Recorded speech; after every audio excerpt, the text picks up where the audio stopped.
오늘 우리에게 주시는 하나님의 말씀은 신약성경 에베소서 4장 13절에서 15절 말씀까지입니다. 하나님의 평화가 여러분과 함께하기를 주의 이름으로 축복합니다. 5월은 가정의 달입니다. 그리고 대부분의 교회는 오늘을 어린이 주일로 기념합니다.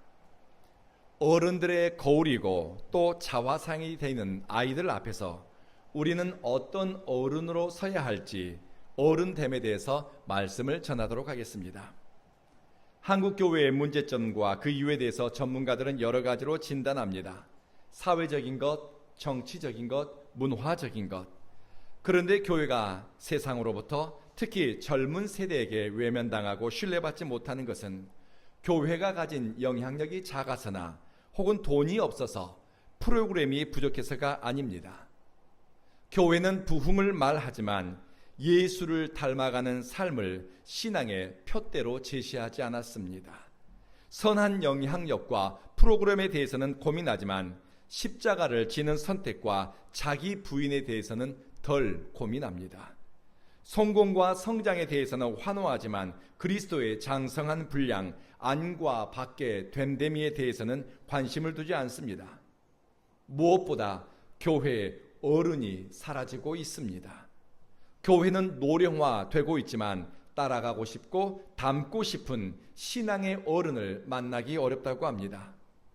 나이나 직분에 따른 권위주의는 있지만 섬김과 사랑, 기도하는 어른과 삶을 나눈 기회는 줄어든다고 합니다. 이렇게 하나님을 예배해야 된다. 부부는 이렇게 사랑해야 된다. 이렇게 가정을 돌보고 교회를 섬기고 사회의 구성원으로 역할을 해야 한다. 신앙의 가치를 삶으로 보여주는 어른이 있는 교회, 또 그런 분들과 함께 신앙생활을 하는 교회는 참 복된 교회입니다. 우리 온 교회처럼 말입니다.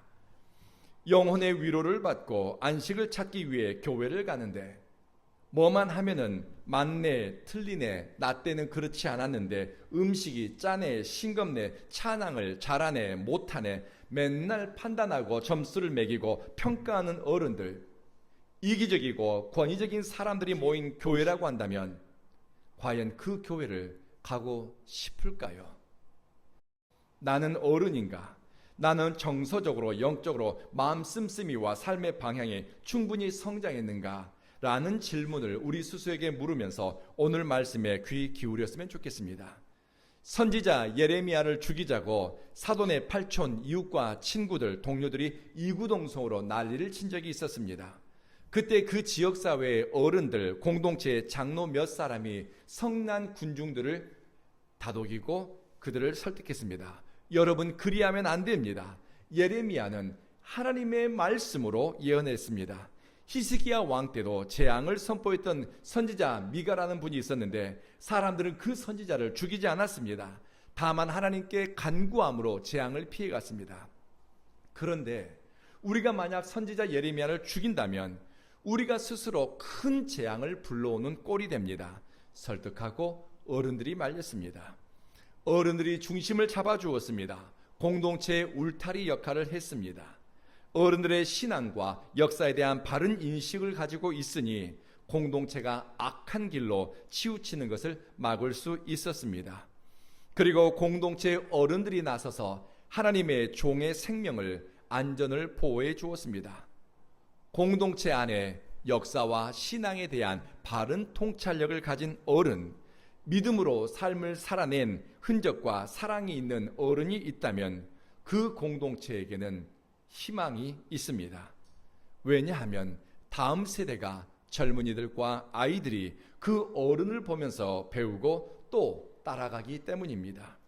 하지만 이런 어른들이 없을 때 공동체가 악에 기우는 것은 순식간입니다. 유다왕 여호야김 시대에 우리야라고 하는 예언자가 있었습니다. 우리야 선지자는 사람들의 패역한 모습들과 하나님의 말씀에 순종하지 않는 그 불순종에 대해서 하나님의 이름으로 예언을 선포했습니다. 그런데 사람들은 선지자의 예언을 듣고서 화가 났습니다. 그래서 선지자 우리야를 잡아 죽이려고 했습니다. 우리야는 겁이 덜컥 났습니다. 그래서 애굽으로 피신을 갔습니다. 그런데 화가 난 사람들은 가만히 있지 않았습니다. 우리야 그놈 잡아와. 왕이 명령을 내렸습니다. 그래서 왕은 애굽에 사람을 보내서 도망간 우리야 선지자를 잡아왔습니다.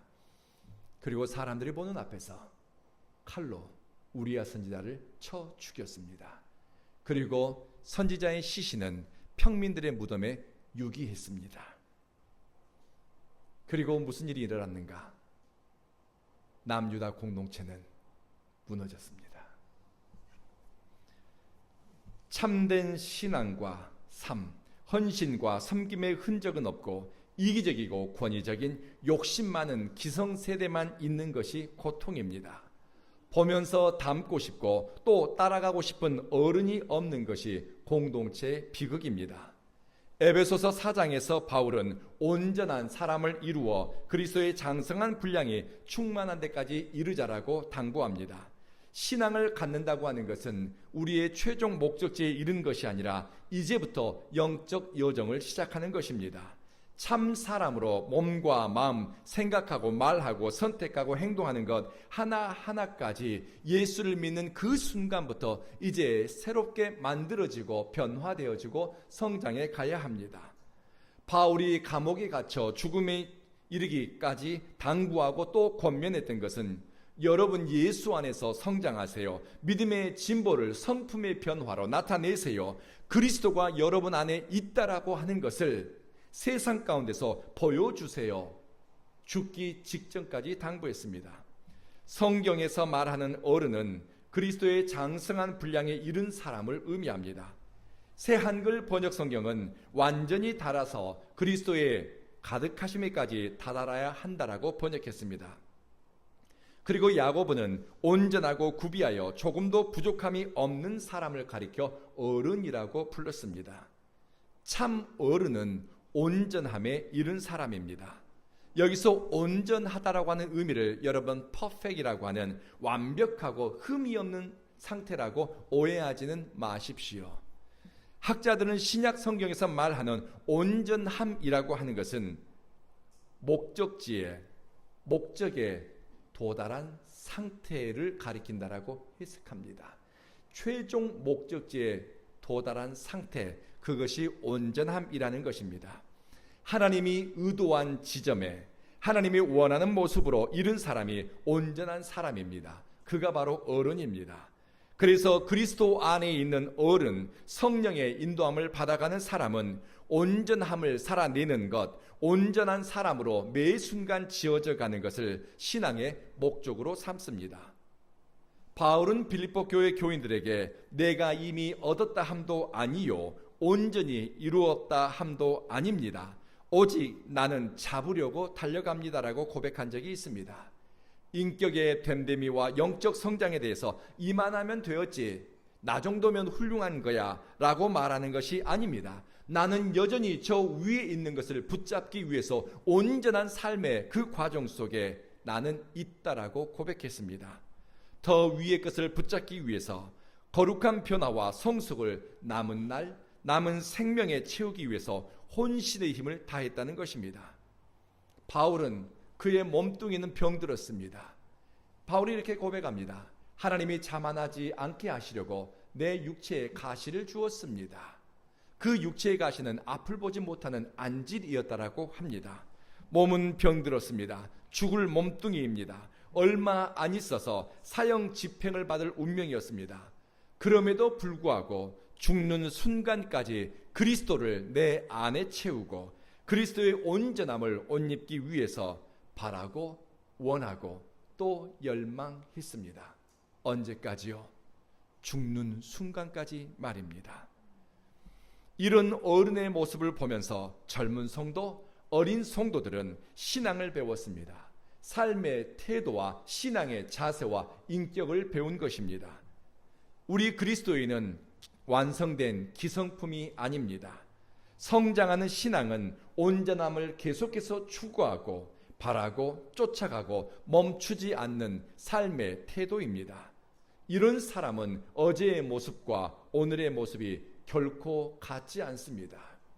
언젠가 말씀을 드린 적이 있는데요. 저희 교회 성도님이 저에게 이런 이야기를 한 적이 있습니다. 목사님, 지난달에 나와 작년에 나는 전혀 다른 사람입니다. 우리 온 교회에서 믿음 생활하면서 말씀을 들으면서 그의 내면의 질서와 삶의 태도가 날마다 새로워지고 있다는 것입니다. 과거의 욕심과 과거의 삶의 원리를 따라서 오늘 선택하지 않는다는 것입니다. 그 마음으로 하루를 살아가니 날마다 그는 새로운 피조물로 지어져 가고 있다는 것입니다. 어린아이 신앙을 가진 사람은 훈련을 통해서 성장하고 진보를 경험합니다. 되는 대로 사는 사람에게는 되는 일이 하나도 없습니다. 생각이 들어오는 대로, 생각나는 대로 말하고 선택하고 반응하는 사람은 인격의 성장, 믿음의 진보, 언어의 성숙함이 나타나지를 않습니다. 늘 당부하는 거지요. 되는 대로 사는 것이 아니라 우리는 뜻을 세워 선택하며 살아야 됩니다. 단단하고 야무진, 한결같으면서도 온전한 어른의 신앙을 가진 사람은 삶의 결, 일상을 구성하는 생각과 태도, 삶의 방향과 관계 안에 있는 틈이 허술하지 않습니다. 신앙의 가치와 삶이 일관성 있고 견고하게 이어져 있습니다. 우리 신앙의 가치와 삶이 일관성이 있고 우리 삶의 모든 영역 중 일터에서, 가정에서, 부부와의 관계, 자녀와의 관계, 사람들과 소통한 이 모든 것들이 얼마만큼 밀도 있게 신앙의 가치를 쫓아서 붙어 있고 견고하게 연결되어 있는가, 이것이 신앙의 저력이라는 것입니다. 어떻게 하면 저력을 키웁니까? 옛날에 우리 기술자들 야장이라고 불렀지요. 기술자들은 이 금속을 만들 때 어떻게 단련했습니까? 단금질입니다. 망치질을 통해서 금속을 견고하게 만들고 단단하게 이어붙였습니다. 성경에 이렇게 말씀합니다. 하나님은 우리의 마음을 단련하시는 분입니다. 신앙의 가치와 우리 삶이 일관성 있게 통일시켜 가는 것입니다. 온전함에 이르는 과정에서 신앙과 삶이 너무 허술하게 이어져 있거나 또 신앙의 가치와 일상이 너무 벌어져 있다면 작은 시험에 무너지거나 별것 아닌 문제로 주저앉을 수 있습니다. 작은 서운한 일 하나 때문에 나 상처받았어요 하고 주저앉는 사람들을 본 적이 있을 것입니다. 마음이 넉넉하고 깊지 못하여 조그만 문제로 마음이 삐뚤어져서 은혜의 길을 외면하고 회피하는 사람도 본 적이 있을 것입니다. 견고해야 됩니다. 단단해야 됩니다. 예수 안에서 우리는 야무러져야 합니다. 그래야 우리는 온전한 사람으로 지어져 갈 수 있는 것입니다. 바울은 에베소서 4장에서 하나님의 아들을 믿는 일과 알아가는 일에서 하나가 되자라고 권합니다. 성경이 말하는 알다라고 하는 의미는 삶으로 경험하고 몸으로 체험하고 살아내는 구체적이고 실제적인 행위를 가리킵니다. 바울의 교훈은 보이지 않는 영적 세계에 대한 믿음의 영역과 우리가 살아야 하는 현실의 영역이 구분되지만 나뉘어서는 안 된다는 것입니다. 어른들의 신앙 고백은 입술에서 나오는 것이 아니라 손끝에서 나오고 겸손한 허리 숙임과 섬김의 발끝에서 나온다고 믿습니다. 바울은 이렇게 들려줍니다.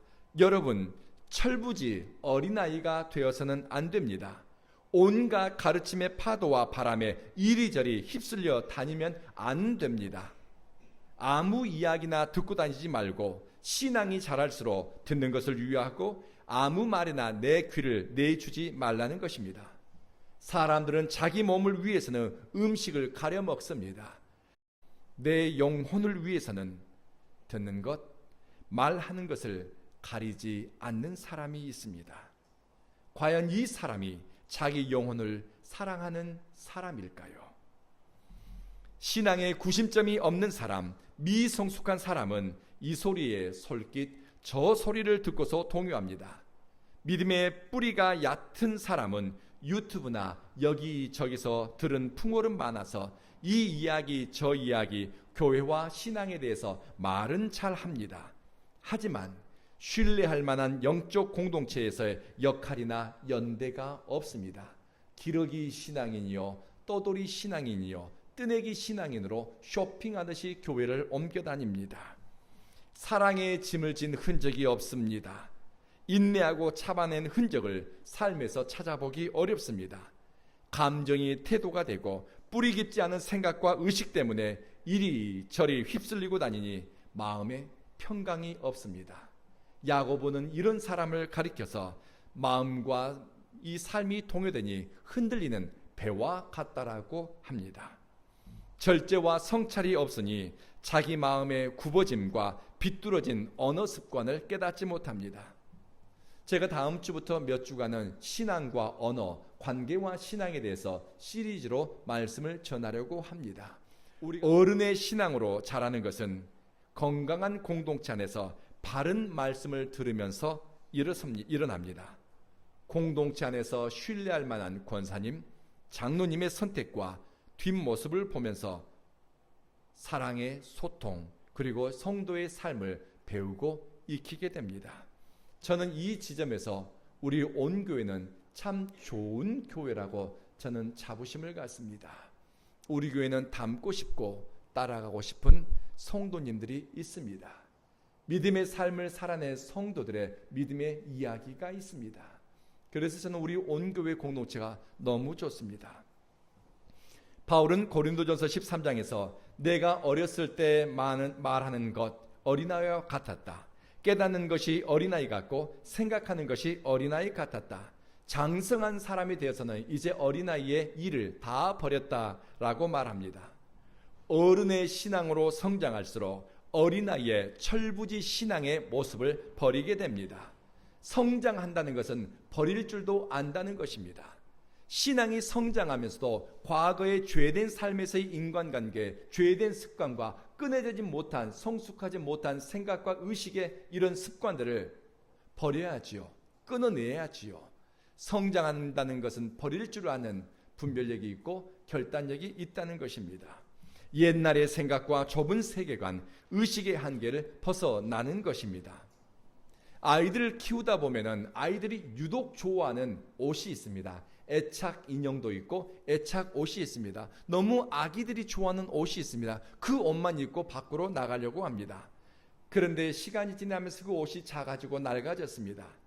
근데 아이는 그 옷을 너무너무 좋아하는 거예요. 아이가 유치원에 가고 초등학교에 들어갑니다. 그런데 아이가 이 옷을 너무나 좋아한다고 해서 혹시 부모님이 그 아이에게 그 애착 의복을 입혀서 학교를 보내고 밖으로 내보낸다면 여러분 문제가 있는 부모이지요.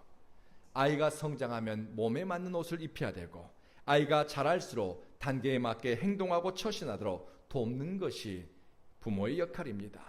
성장할수록 과거의 가치관, 습관, 세계관, 선택의 원리와 사람과 사물을 바라보는 시선의 높이와 폭이 달라집니다. 내 마음에 은혜가 들어올수록 말씀이 들어올수록 더 위의 것을 붙잡기 위해서 나는 선택하고 싶고 따라가고 싶은 선한 열망이 들어옵니다. 어린 아이의 일을 버리는 것은 성숙으로 가기 위해 뜻을 세우고 의지를 가지고 방향을 바꾼다는 것입니다. 여기에서의 뜻은 내가 아니라 하나님의 뜻입니다. 하나님이 기뻐하는 뜻이고 공동체에게 믿음의 덕과 사랑의 기쁨을 가져오는 선한 의도라고 할 수 있습니다. 신앙이 성장할수록 자꾸 내 뜻은 죽이고 내 생각과 의지를 하나님의 뜻 앞에 내려놓는 법을 익히게 됩니다. 신앙이 성장하는 사람은 나를 부인하고 나를 십자가에 못 박는 연습을 게을리하지 않습니다. 말씀을 마치겠습니다. 신앙의 성장, 교회의 어른이 된다는 것은 나이를 먹고 직분을 받는 것을 의미하지 않습니다. 내가 교회를 몇 년 다녔는데 다 알지. 내가 교회 직분을 받았는데 그 정도는 나는 알고 있지. 아니요. 성숙을 직분이나 연수로 계산한다는 것은 아직 어린아이의 생각에 붙잡혀 있다는 것입니다. 우리가 온전한 성장을 위해서 표대로 삼아야 할 목표는 예수님 닮아가는 것입니다. 말하고 생각하고 사람들과 관계하고 하나님 앞에 서는 태도에 예수가 담기고 예수님의 형상이 내 안과 밖의 흔적처럼 새겨지는 것입니다. 성숙의 기준은 내 기준, 내 생각이 아닙니다. 예수 그리스도가 기준이고 그리스도가 목표입니다. 사랑하는 성도 여러분, 여러분은 믿음의 대장부요, 신앙의 어른이요, 그리스도의 흔적을 지닌 신앙인으로 가정과 일터, 교회와 공동체 안에서 사랑받는 사람으로 날마다 성장하고 성숙하고 믿음의 진보를 이루어가기를 주의 이름으로 축복합니다. 기도하겠습니다. 사랑과 자비의 하나님 아버지, 우리를 그리스도의 사람으로 불러주시니 감사합니다. 우리의 안과 밖이 예수 닮은 사람으로 지어져 가게 하시며 우리의 생각 속에도 삶의 기준과 지향점이 예수 그리스도가 될 수 있도록 도와주십시오. 예수 닮은 어른, 그리스도의 향기를 품은 어른이 되기를 원하며 예수님 이름으로 기도합니다. 아멘.